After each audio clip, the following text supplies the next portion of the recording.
Colon cleansing, also known as colon therapy, encompasses a number of alternative medical therapies claimed to remove non-specific toxins from the colon and intestinal tract. Colon cleansing may be branded colon hydrotherapy, a colonic or colonic irrigation. During the 2000s, internet marketing and infomercials of oral supplements supposedly for colon cleansing increased.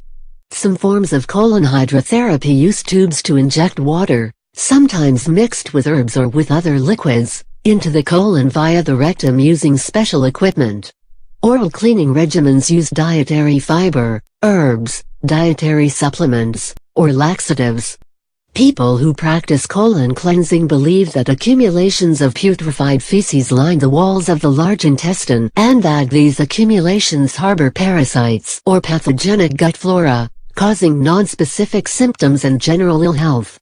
This auto-intoxication hypothesis is based on medical beliefs of the ancient Egyptians and Greeks, and was discredited in the early 20th century. No scientific evidence supports the alleged benefits of colon cleansing. Certain enema preparations have been associated with heart attacks and electrolyte imbalances, and improperly prepared or used equipment can cause infection or damage to the bowel. Frequent colon cleansing can lead to dependence on enemas to defecate, and some herbs may reduce the effectiveness of or increase the risks associated with the use of prescription drugs.